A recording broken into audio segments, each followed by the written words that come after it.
Okay, we're here with Bob Passarelli on vocals. How are you, Bob? I'm excited. This is 3 years in the making, you know. I just found out that you're sort of the ramrod that put all this together. I'm guilty as charged, sir. And you live in Raleigh, That's right. and we're in North Carolina, so Yeah, you're from the capital. I am. How Yep. long have you been in North Carolina? Uh,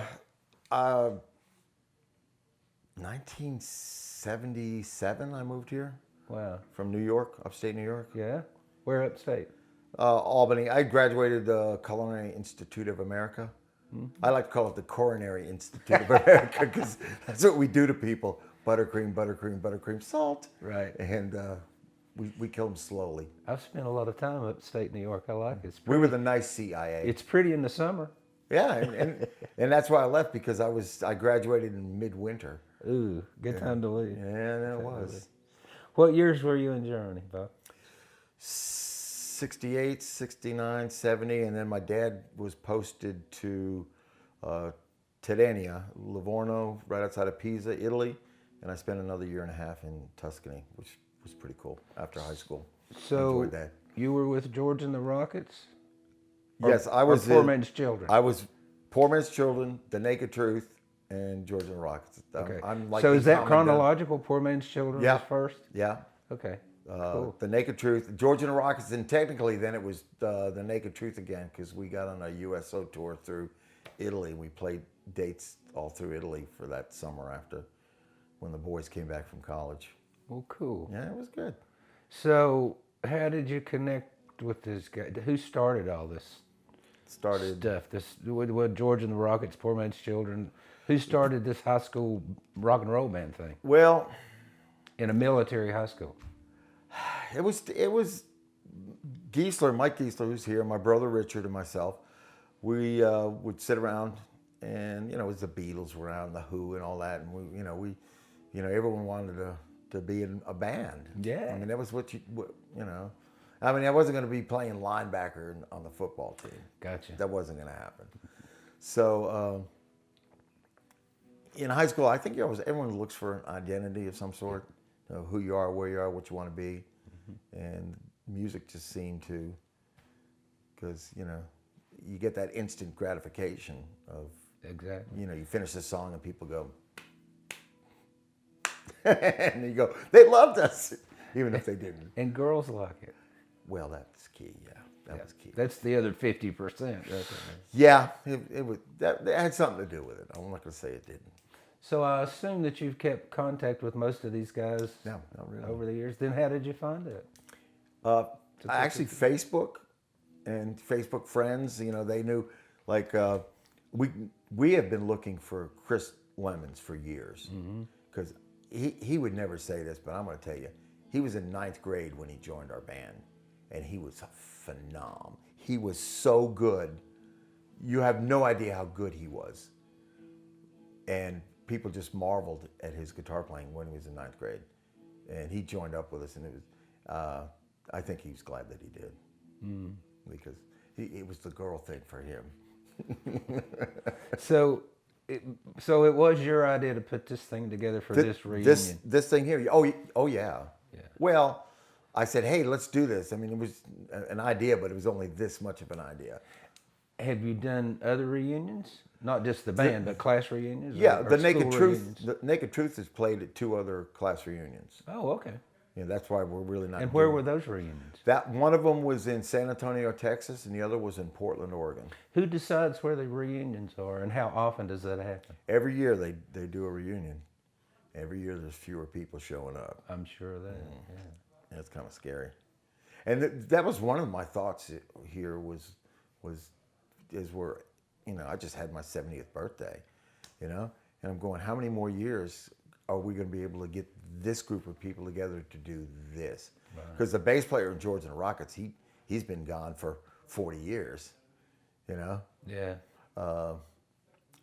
My older brother Richard had a stroke, so he's fine, but it's still It's kind an of was a wake. eye-opener. Yeah, it was a wake up call. If we're gonna do it, we need to do this. So what was the music scene around Frankfurt when you were there? I'm talking about on the economy, out off Oh, base. oh yeah. You know, there was a lot of rock and roll going on. I mean, every other weekend would be at the Yarhunda Hall, which was a big concert venue, and I mean, Cream, Jimi Hendrix. I mean, all that, the Who, all the acts that you would want to see today that you can't, were coming through Frankfurt. American X too. Yeah, A yeah, lot of American X. yeah. A lot of German bands. What vocalists were your inspiration? Who inspired you back I then? was always an R&B guy. Otis Redding is still one of my favorite vocalists. I love Al Green. You know, just R&B. So yeah, Not really. a lot of Muscle Shoals kind of stuff. Yeah, exactly. And not that many rock acts because they were guitar bands. They weren't Yeah. vocal bands. Yeah. You know, I like to think of myself as a vocalist. Zeppelin. No, not really. Never. I'll probably get shot for this by these guys.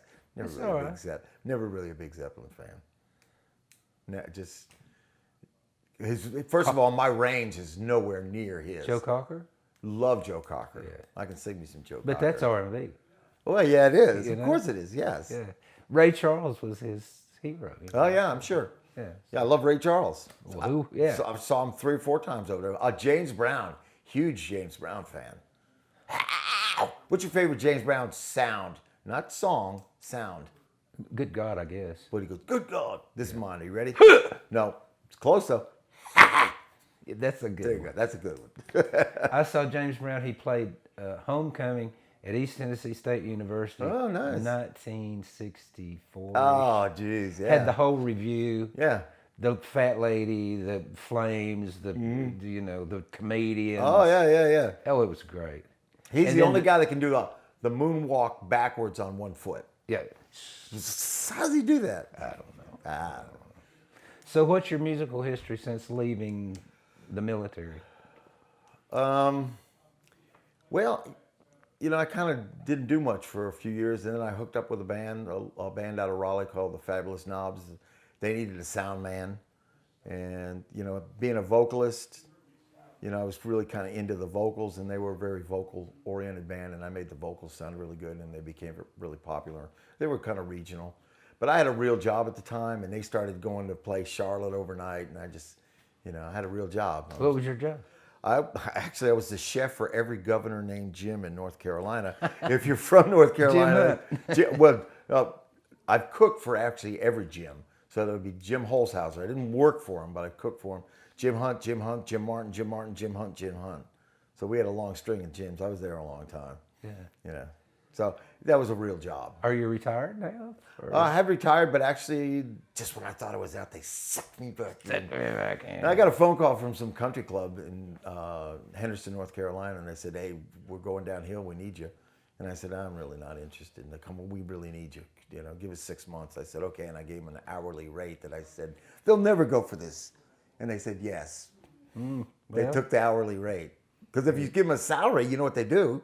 They dog you on the hours. They just work you to death. Oh, absolutely. If you charge them enough per hour, they're going, "We don't need them tonight," you know. So they're kind of let you go. But I've been there 6 months, and this is the first break I've had in 6 months. What do you see the future of rock and roll as? It's sad. You know, it's great and weird at the same time, and I'll explain what I mean. It is so fractured. There's really, I don't think anybody playing rock and roll. I don't think there's just a rock and roll. The Rolling Stones? Well, yeah, but I mean, there's that. But it used to be like Rolling Stones, Jerry and the Pacemakers, the Beatles, Dave Clark Five, Paul Revere and the Raiders. There was this group of acts you could say was a rock and roll. They were rock and roll bands, Right. And you just don't see that. There's a band out of Greta band something. You like Led Zeppelin? I'm a folk singer. I don't know. You like Led Zeppelin? Yeah. I can't remember the name. Greta Van something. But anyways, they are the modern day version of Led Zeppelin. They look like them. They sound like them. They're actually pretty good. I kind of like them Cool. because they pull me back to that 60s, 70s vibe. We were the first generation to have our own music, you know. And it's because of technology. It's because the record player got cheap enough that we could have our own. There's that. And our parents would send us to our room to play our records. And television. Yeah. You know, like Exactly. Elvis, when 6 million people watched Elvis when he played on the Ed Sullivan Show. 6 million people. I don't know if there The was 6 million. generation just before us listened to our parents' music. Oh yeah, yeah. How much is that doggy in the window? My parents actually were like the Beatles. The Rolling Stones not so much. Yeah, They were yeah. the bad boys. But the Beatles, they were nice boys. Oh yeah. Well, anybody wouldn't. My mother thought "The Long and Winding Road" is the nicest song was ever recorded. That's a beautiful song. Absolutely. Or Yesterday. Come on. Yeah, I mean, yes. It's funny we talk about the Beatles.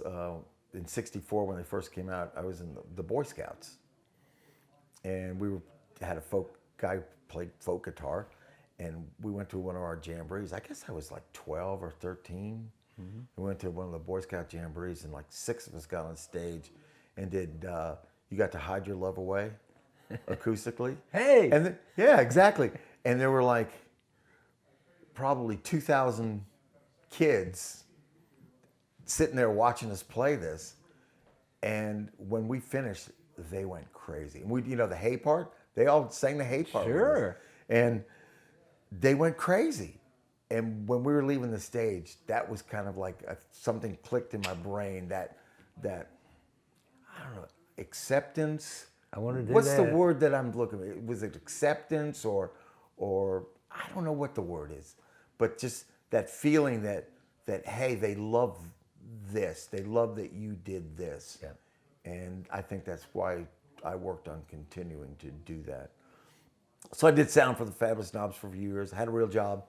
I said, dudes, I can't do it anymore. You need to find somebody else. And then I started writing some songs, and I started my own band. Just kept it local. It was a hobby. Some people golf, some people fish. Right. I just played rock and roll in a rock and roll band. I'd go to a club. I was making good money. I'd go to the club, and they'd say, how much you take in at the door on Saturday night? $200. I said, I'll give you $200. You book us, and we get the door. They go, okay, because they're guaranteed $200. Yep. So I used to just buy the club. That started happening in Austin a Really? lot. Yeah, yeah. But it only made It was sense. $1,500 if you want to play. Yeah. And you get anything, you get the You door. get the door, yeah. Right, yeah. And have you been to Austin? I assume. Yeah, my lovely wife is from down that way. It's changed a lot recently too. Well, thank you very much.